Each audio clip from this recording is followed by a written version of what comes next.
The conference room on the 14th floor of the Chicago office building had floor-to-ceiling windows overlooking Lake Michigan, the kind of view that was supposed to make you feel inspired and successful. Instead, sitting across from my boss Richard Callahan, I felt my stomach twisting with nervous excitement. It was my annual performance review, and I'd been waiting for this meeting for months. My name is Nora Hayes, and I've been working as a senior software engineer at TechVision Solutions for 3 years. This past year had been the most productive of my career. I'd led the development of the company's flagship product update that increased revenue by 40%, mentored 2 junior developers, and worked 70-hour weeks to meet impossible deadlines. I'd sacrificed weekends, holidays, even my relationship when my boyfriend got tired of coming second to my job. But it had been worth it. Because 6 months ago, Richard had pulled me aside after a successful product launch and said the words I'd been dreaming of hearing: "Nora, you're doing incredible work. Keep this up, and you're looking at a significant raise and promotion at your annual review." I documented everything after that conversation: every project completed ahead of schedule, every bug fixed, every client satisfaction score. My performance metrics were the highest in the department. I had the numbers. I had the results. I had the promise. So when Richard opened my performance review file that Tuesday morning in November, I was practically vibrating with anticipation. "Nora," he began, his tone businesslike but warm, "let's talk about your year." He went through my accomplishments, nodding and making affirmative sounds. The product launch that exceeded revenue targets. The efficiency improvements I'd implemented that saved the company over $200,000. My leadership in mentoring junior staff. "Your technical skills are excellent," he said. "Your work ethic is strong. You've definitely made valuable contributions to the team." I smiled, waiting for the "and therefore" that would lead to the raise discussion. Instead, Richard closed the file and leaned back in his chair with a satisfied expression, like he'd just completed a successful task. "So," I said, unable to contain my excitement any longer, "I'm really excited about the raise we discussed.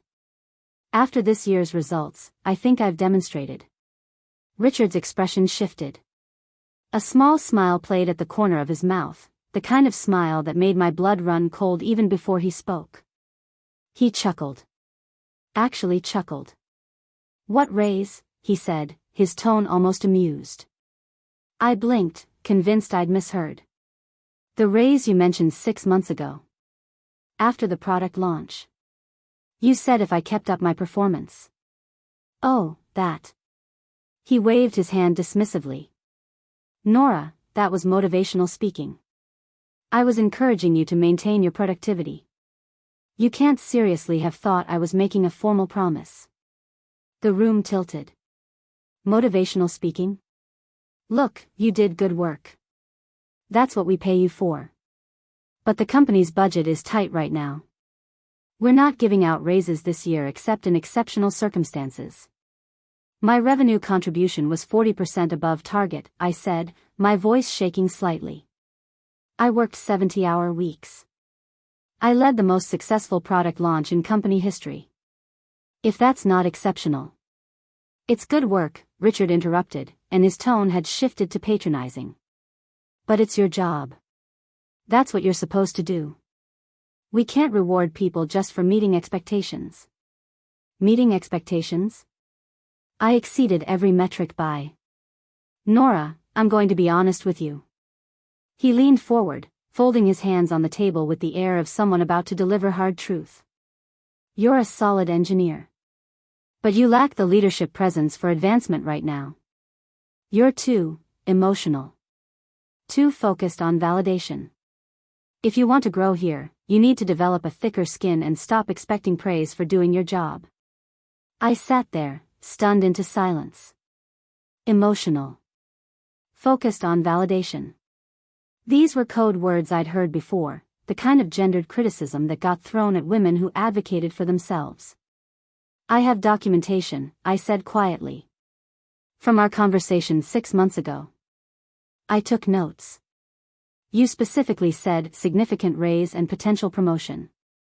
His smile faded, replaced by something harder. "Notes aren't contracts. And honestly, this attitude you're showing right now, this entitlement, is exactly what I'm talking about. You're not ready for the next level if you're going to argue with leadership decisions. The gaslighting was so blatant it took my breath away. He'd promised me a raise to squeeze maximum productivity out of me, and now he was framing my expectation of that promise as entitlement and emotional weakness. Is there anything else? I asked, my voice flat. Just keep up the good work, Richard said, standing and extending his hand like we'd just had a pleasant chat. You're a valuable member of the team. I shook his hand mechanically and walked out of that conference room in a daze. Back at my desk, I sat staring at my computer screen, Richard's words echoing in my head. Motivational speaking. Meeting expectations. Too emotional. Not ready for leadership. My friend and coworker Adrian Chen rolled his chair over to my cubicle, concern etched on his face. How'd it go? Did you get the raise? I shook my head, not trusting myself to speak. What? But you crushed it this year. Everyone knows you should have gotten promoted, let alone a raise. Richard said it was motivational speaking. That I'm too emotional and entitled. Adrian's face darkened. That's bullshit.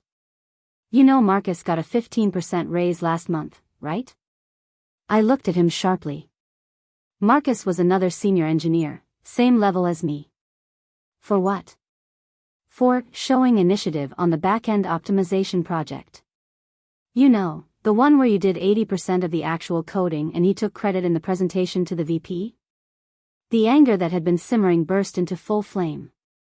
He got a raise for my work? I thought you knew. I assumed you'd gotten one too. Nora, this is wage discrimination. You need to go to HR. I thought about going to HR. Then I remembered that the head of HR, Jennifer Walsh, played golf with Richard every Sunday. I remembered all the times I'd seen them laughing together in the hallway, the times I'd watched HR side with management over employees on every single dispute.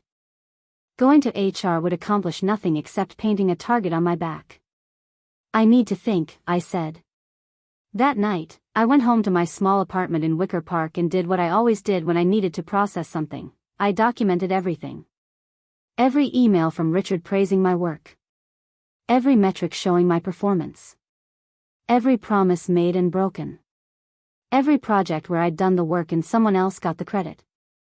And as I compiled the evidence, a pattern emerged that made me sick to my stomach. Over the past 3 years, I'd watched 5 women leave the engineering department.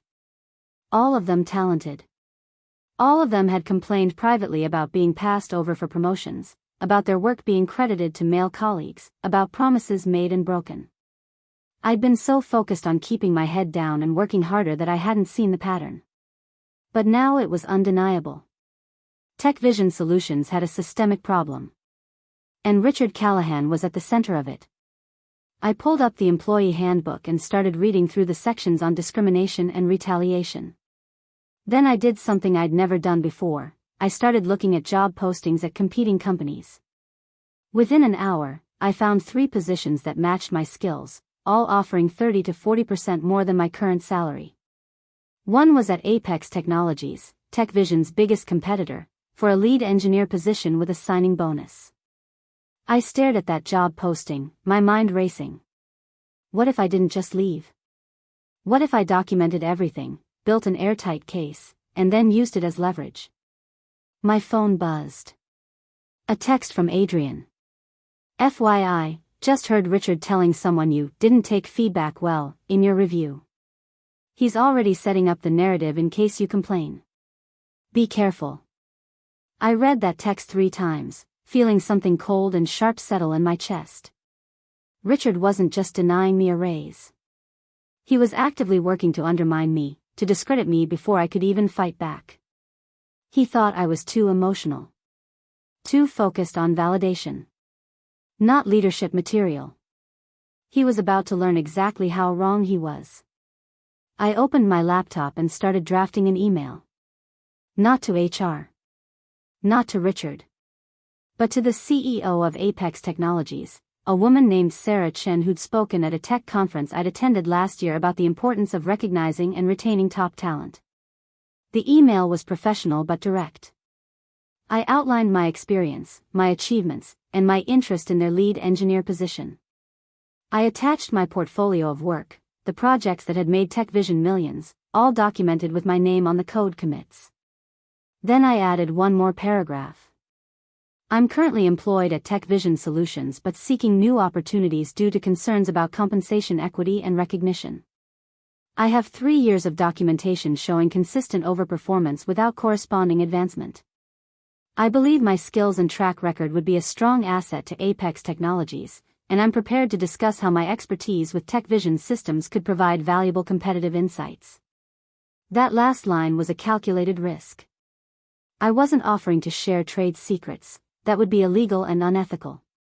But I was making it clear that I understood TechVision systems intimately, and that knowledge had value to their competitor. I hit send before I could second-guess myself. Then I opened a new document and began compiling every piece of evidence I had of discrimination, broken promises, and credit theft. If I was going to burn bridges, I was going to make sure the fire was visible from space. My phone rang. It was my best friend Kelly, calling for our weekly check-in. "How'd the review go?" she asked immediately. "Did you get the promotion?" "No. I got gaslit instead." I told her everything: Richard's dismissal, the motivational speaking comment, being called emotional and entitled, Marcus getting a raise for my work. "Nora, you need to sue them," Kelly said immediately.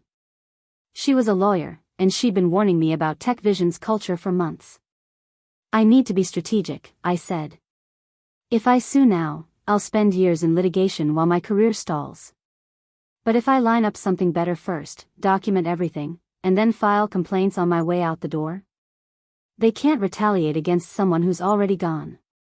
"That's actually smart," Kelly admitted. "Do you have a plan?" "I'm working on one." "But Kelly, it's going to get messy."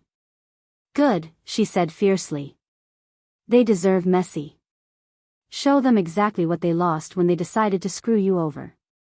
After we hung up, I sat at my kitchen table staring at my laptop, at the email I'd sent to Apex Technologies, at the documentation I was building. Richard thought he'd won. Thought he'd successfully exploited my labor and discarded my expectations. Thought he could paint me as emotional and difficult to justify his decision. He had no idea that he'd just made the biggest mistake of his career. Because I wasn't too emotional.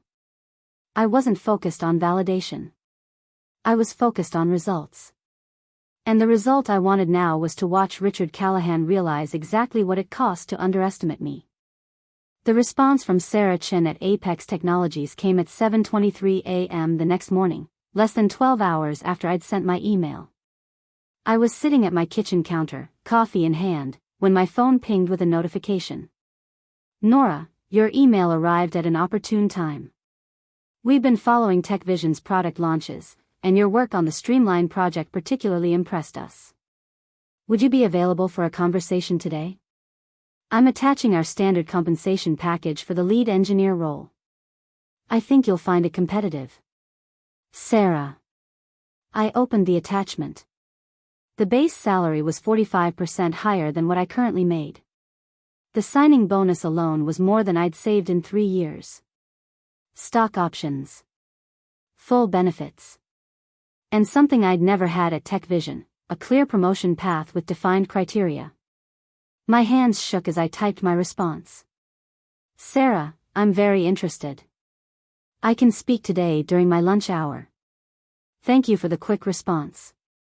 I went to work that day with a secret burning in my chest. Richard passed me in the hallway, barely acknowledging me, already having written me off as handled.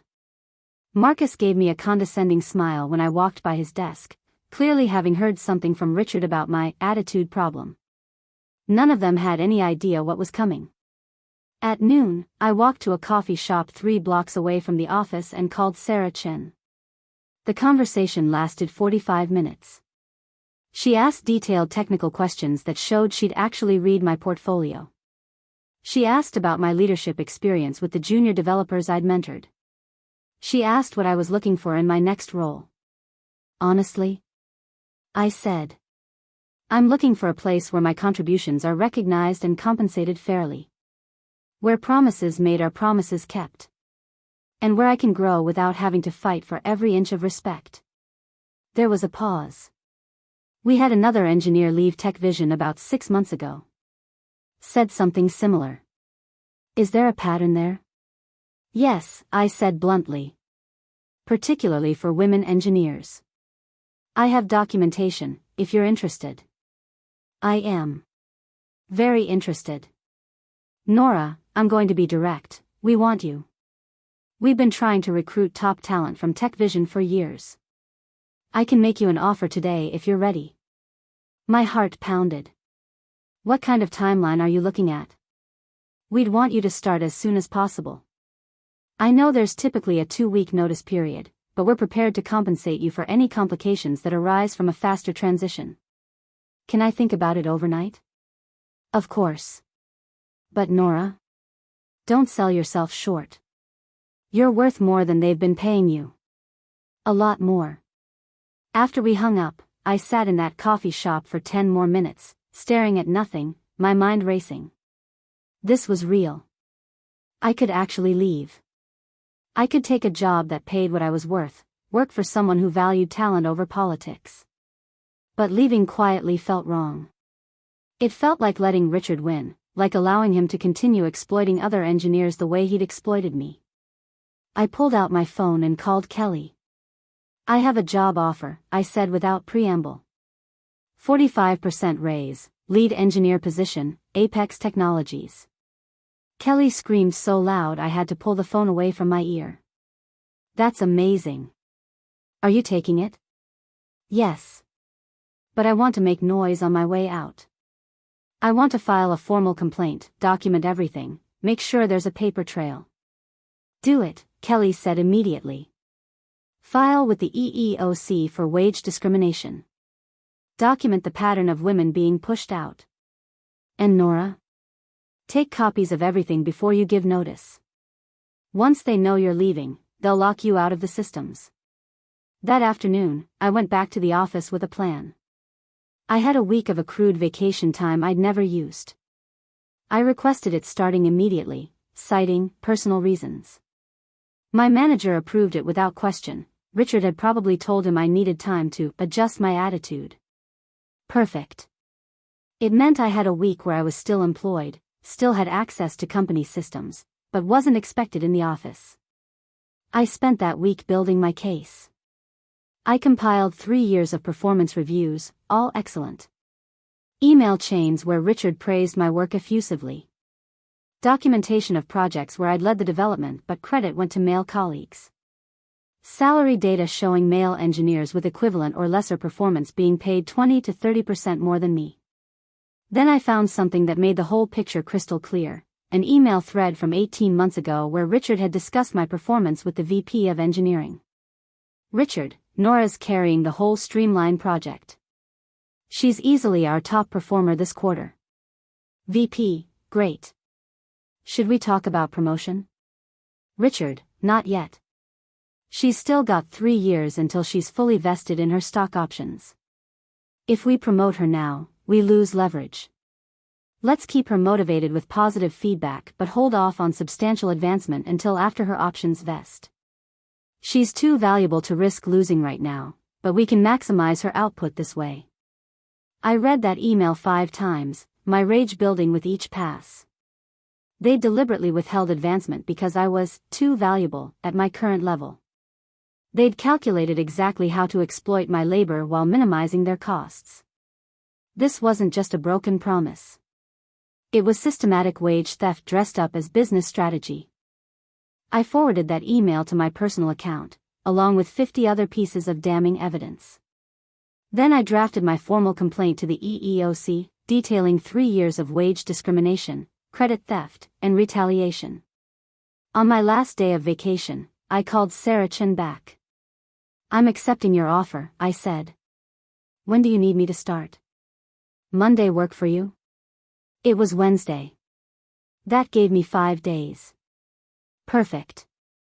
Friday morning, I sent 3 emails simultaneously. The first went to Sarah Chen, formally accepting the position and confirming my start date. The second went to Richard Callahan and HR at TechVision Solutions. Please accept this as my formal resignation, effective immediately. I've been offered a position elsewhere that better aligns with my career goals and compensation expectations. I will not be working the standard 2-week notice period. My laptop and security badge will be returned to the office by courier today. Thank you for the opportunities provided during my time at TechVision Solutions. The third went to the EEOC, filing a formal complaint of wage discrimination and including 50 pages of supporting documentation. Then I shut down my laptop, packed it in a box with my badge, and called a courier service. My phone started ringing within minutes. Richard. HR. The VP of Engineering. I let every call go to voicemail. 20 minutes later, my doorbell rang. I opened it to find Richard Callahan standing there, red-faced and furious. "You can't just quit without notice," he said. "You're in the middle of critical projects. This is completely unprofessional." "Unprofessional?" I said calmly. "Like promising someone a raise for 6 months and then calling it motivational speaking? That kind of unprofessional? You're being ridiculous.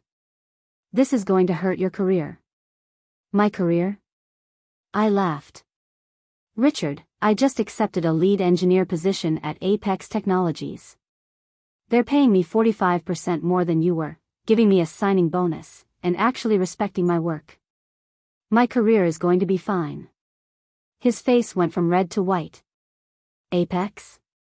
You're going to our competitor? Your former employee is going to work for a company that values talent." "Yes. We have non-compete clauses, which are unenforceable in Illinois for employees making under $75,000 a year." I looked it up. "But nice try." "You've screwed yourself," Richard said, his voice shaking. "I'll make sure everyone in the industry knows you're difficult to work with, that you quit without notice, that I filed a complaint with the EEOC documenting 3 years of wage discrimination, credit theft, and systematic exploitation." I pulled out my phone and showed him a screenshot of the filing confirmation, including that lovely email where you and the VP discussed deliberately holding back my promotion to maximize output while minimizing costs. The color drained from his face completely. That email was confidential.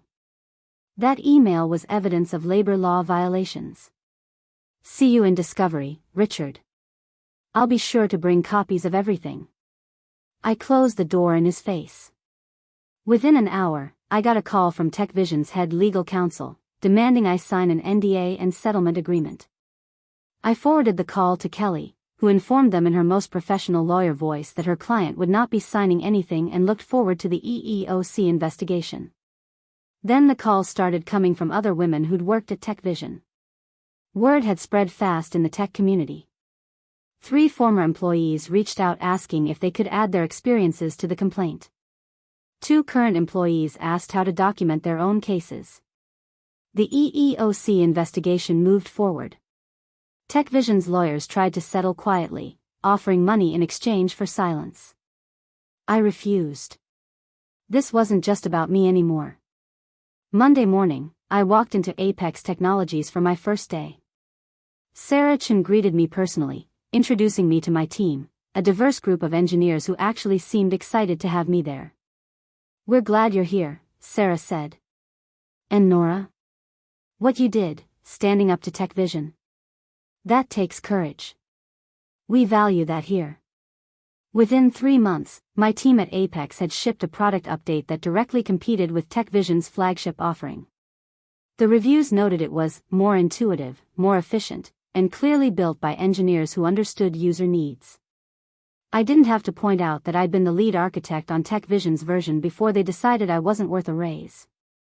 6 months after I left, the EEOC issued its findings, substantial evidence of systematic wage discrimination at TechVision Solutions. The company was facing fines, mandatory audits, and a class action lawsuit from 11 women who'd come forward after my complaint opened the door. Richard Callahan was quietly let go, his departure framed as pursuing other opportunities.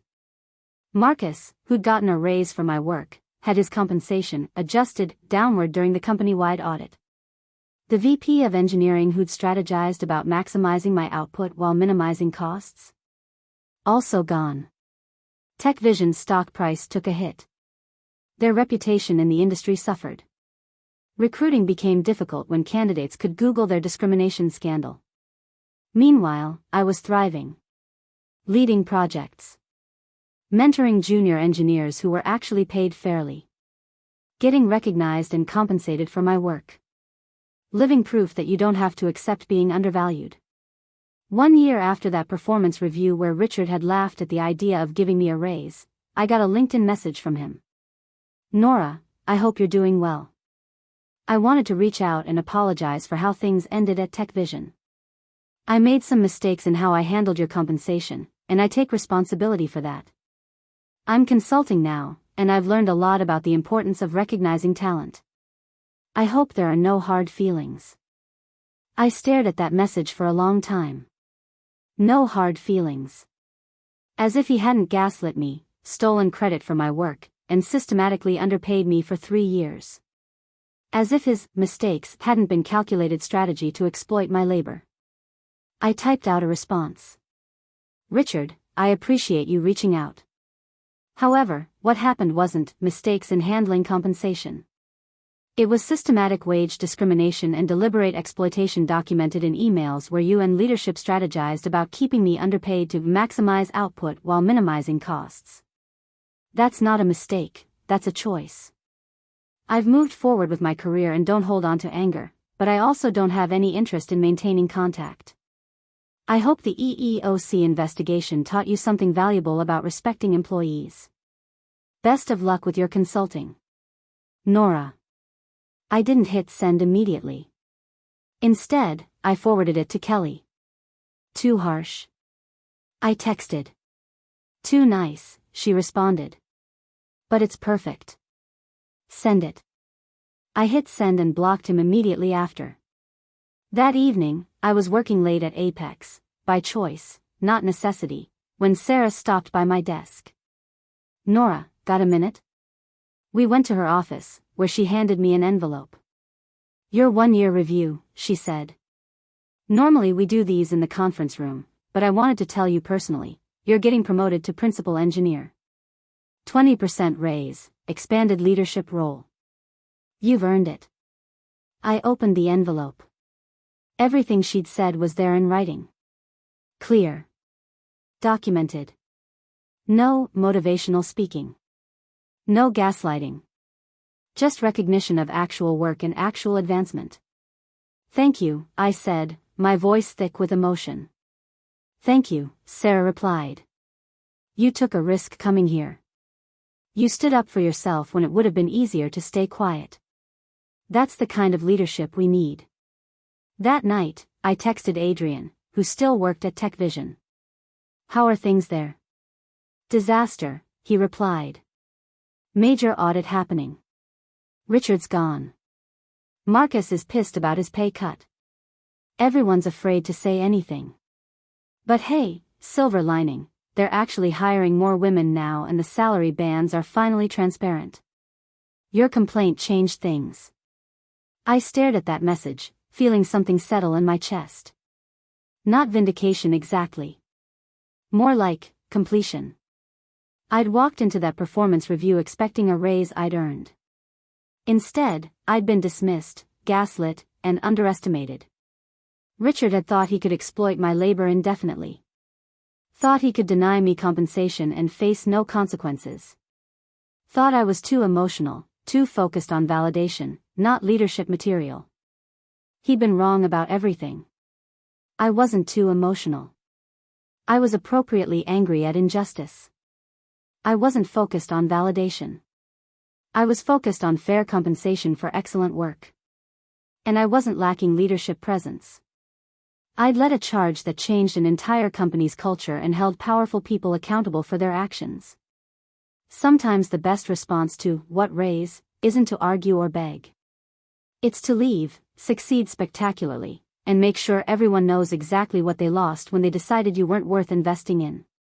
Richard had chuckled when I asked about my raise. I wondered if he was laughing now.